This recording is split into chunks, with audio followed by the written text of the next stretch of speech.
Hello and welcome back to Air Balance Tools. We're going to design a duct system for a residential application, 3 tons at 1200 CFM, 1 CFM per square foot. So we need to know our targeted friction rate or pressure drop per 100 feet of duct. So the first thing we're going to do is we're going to do a floor plan. We have 7 rooms, 4 of them are 10 by 10, 2 of them are 10 by 20, and 1 of them is 20 by 20. We're going to lay out our ductwork and our equipment and our return grill. In this case, we're putting our registers right next to the windows where most of the load is. So the furnace is going to come with a pressure drop rating, a CFM rating, and a rise. We can use sensible heat formula 1.08 times your CFM times your delta T. That'll give you your BTUs per hour. Our refrigerant coil is also going to have a spec. In this case, we have a 0.12 pressure drop for about a 3.5-4 ton evaporator coil. So now we need to determine what our targeted pressure drop per 100 feet of duct is going to be. We're going to do that by taking our design pressure drop and subtracting out our filter, our return and supply plenums, our coil, our register in this case, and whatever that number is, that's going to leave us with our total available static that we have to work with. At that point, we need to totalize out the friction drop of our ductwork, flex fittings if they are angled in any way, or if they're compressed in any way. If we have any duct fittings, we need to add those into our calculation. Once we know what our total length is to include all our fittings, we would take our total available static pressure, we would multiply that by 100, we would divide that by our longest run, which is also called our total effective length. That will give us our targeted friction rate per 100 feet of duct. We're going to take a look at our duct design tool. We're going to spend most of your time calculating friction loss. 2 things we want to be aware of. We don't want too much friction drop in the system. We want to be able to match what the fan is rated for, the static pressure rating of the fan. The other thing is we don't want our feet per minute to be too high through the duct, otherwise it's going to create a lot of noise. We have recommended maximum air velocities in feet per minute for main ducts and branch ducts, for round and rectangular on the mains, and round and rectangular on the branches. There's also some information here for air distribution system components and phase velocities in feet per minute. The credit for this form goes to the American Society of Heating, Refrigeration, and Air Conditioning Engineers from the 1998 ASHRAE Handbook of Fundamentals. You can go to our link for ASHRAE and order information pertaining to fittings, pressure drops, and vital information that you're going to need for duct design. So let's take a look at our first equation here. Our round duct actual pressure drop calculation.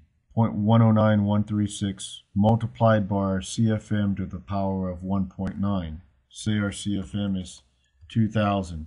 Divide that by the diameter of our duct to the power of 5.02. Then we multiply that by the length and say it's 89. And we hit the calc button, and that'll give us an actual pressure drop based on the 89 feet. We also have the pressure drop per 100 feet in this box here. So if we do this calculation with a scientific calculator, 2000 to the power of 1.9 divided by the diameter of 18 to the power of 5.02. We're going to multiply that by the length and divide it by 100, and then we're going to multiply that by 109136, and we come up with our total actual pressure drop of 0.090750. It just carries on.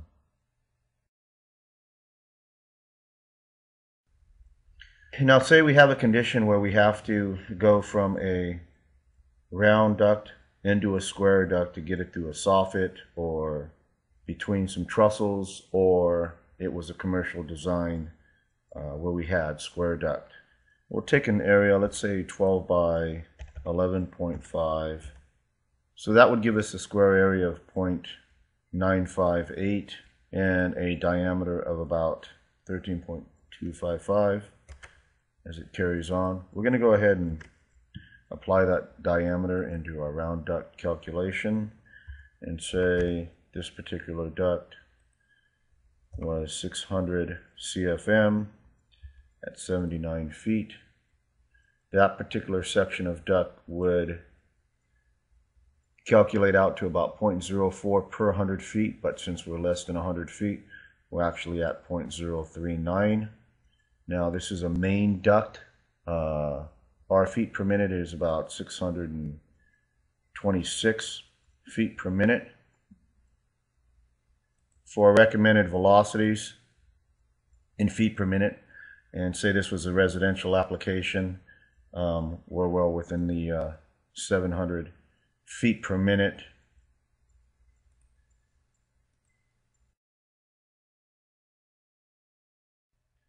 We're going to go ahead and take a look at a couple of design forms. I already have a design application we can look at.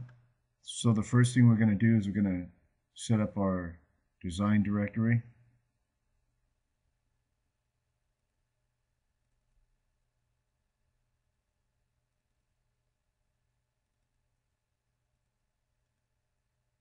I'm going to go ahead and copy this address.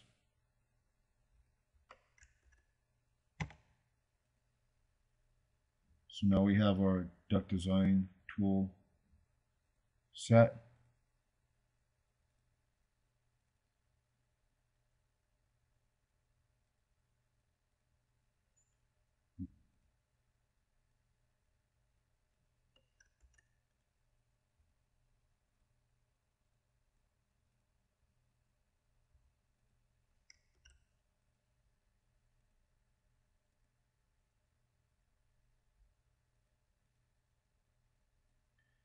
The second form we're going to go ahead and open up is our friction design totalization.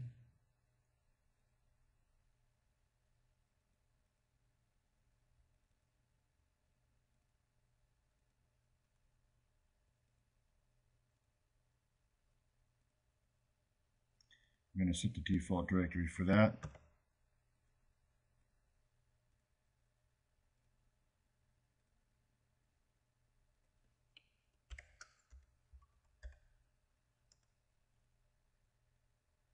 You can also just type in the file number or the job number if you know it off the top of your head.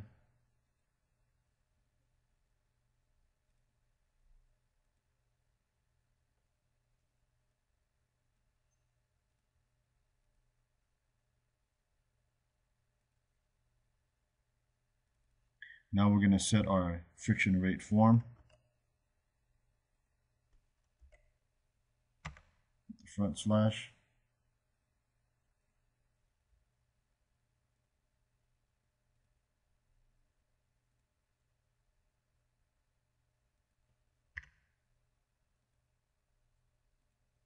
The first thing we want to consider when we're designing ductwork is our recommended velocities. We don't want to exceed our recommended velocities, otherwise we're going to have too much noise in a duct. Number two, we don't want our pressure drop in our system to be higher than the design specifications of the fan. And then number three, we want to make sure that our design for our ductwork is properly balanced, so we're delivering the correct amount of CFM down all the zones evenly. So we have a typical duct design here, 40 by 30. We have 3 rooms that are 10 by 10, 2 rooms that are 10 by 20, and 1 room that is 20 by 20. We've laid out our ductwork. We have our specified air distribution system. So the first thing we're going to do is we're going to take a look at our return to include our main line and our branch for our longest run. Then we're going to look at our main line 2 to the branch of the longest run, and then main line 3 to the branch of the longest run. So the first main line is going to include M1-1 at 600 CFM, 1-2 at 300 CFM, M1-3 at 200 CFM, our branch 1-4 at 100 CFM, and our return 1-1 at 1200 CFM. Now, part of the characteristics for this design was to stay within or below 0.1 inch pressure drop per 100 feet. I typically like to stay between 0.08 and 0.1 inch. If I'm going to exceed the 0.1 inch per 100 feet, I'm going to exceed my recommended velocities, and it's going to be too noisy. So our first main line 1-1, main line 1-2, main line 1-3, branch 1-1. To include our return, our total pressure drop is 0.0374 and our length is 0.55. 0.073, length of 5.5. Now, if we were to take this first duct at 600 CFM that we've designed for a 12 inch,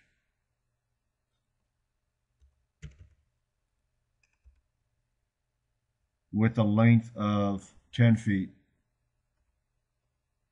we'd be running a pressure drop of 0.079 inch pressure drop per 100 feet of duct. Our actual pressure drop is 0.007. We want to pay attention to our design characteristics per 100 feet of duct. If I were to go with a 10 inch for this first main line, main 1-1, I would be exceeding 0.1 inch pressure drop. This is going to cause a problem with my system because I'm now going to be at 1100 feet per minute.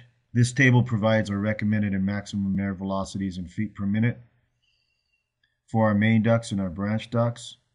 So for round duct, rectangular duct, residence, we want to stay between 900 and 700. For our branch ducts, we want to stay within 600 to 500. This chart also shows typical design velocities. You can go to the ASHRAE link on our website to get more information for fittings and other data that's going to be pertinent to designing ductwork. So because we're going to be exceeding the high side of the maximum air velocities in the feet per minute, I would rather go with a 12-inch duct. That'll give me a 0.07 per 100 feet at about 764 feet per minute. That's the reason why I would pick a 12-inch duct at 600 CFM. So now we're going to take a look at main 1-2.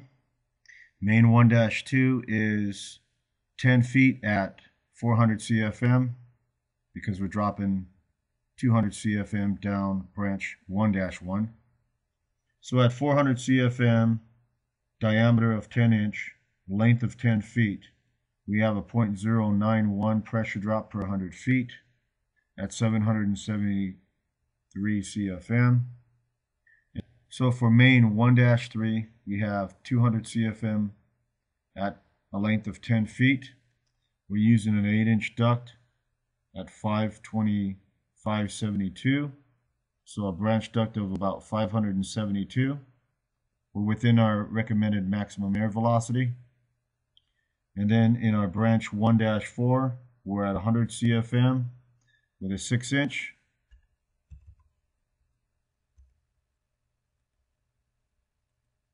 Pressure drop of 0.085 per 100 feet at 509 feet per minute.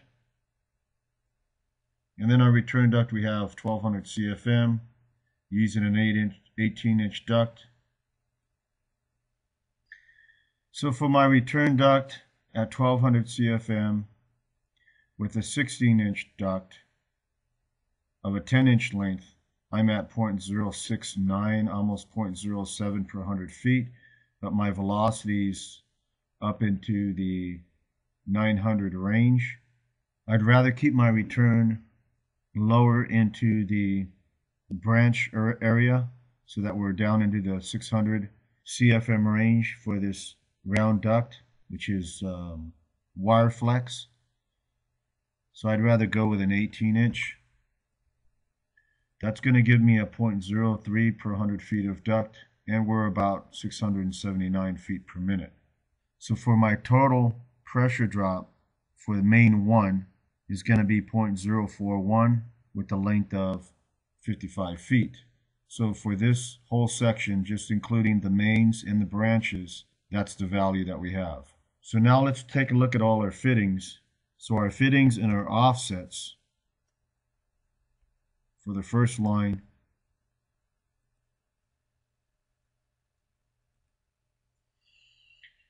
The FX represents wire flex at a 45-degree angle. That's going to cost us 10 feet. And we can see typical additional feet for wire flex, angle, or droop. So if we got a 45-degree bend, we want to add 10 feet, 90-degree bend, or droop, we want 20 feet, and an 80-degree bend, we're looking at adding 40 feet for that particular duct length diameter. So in the case of FX1 or wire flex 1, we can look at this location here. It's actually not a fitting. It's the wire flex is bent at a 45-degree angle here, a 90-degree angle here, another 45-degree angle here, and a 45-degree angle here. Then we have our actual Y fittings, which are going to account for a certain amount of duct length for these locations here. So we have wire flex 1, 45, fitting 1-1, wire flex 2 at 90-degree angle, a fitting 1-2, fitting 1-3, wire flex labeled number 4 at a 45-degree angle, wire flex number 5 at a 45-degree angle, and the boot at the end of our run. So we're going to go ahead and add one more form to the balance system we're doing here, and that's going to be our library. We're going to set the directory for our library.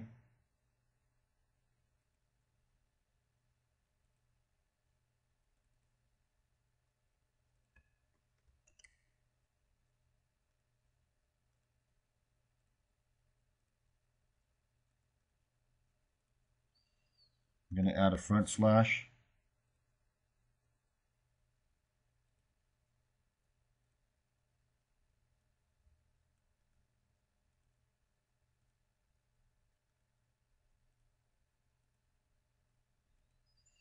So you can add your own custom libraries. In this case, I've added a Y angle at a 45-degree angle, a Y at a 90-degree angle, and the boots that we're using for this application.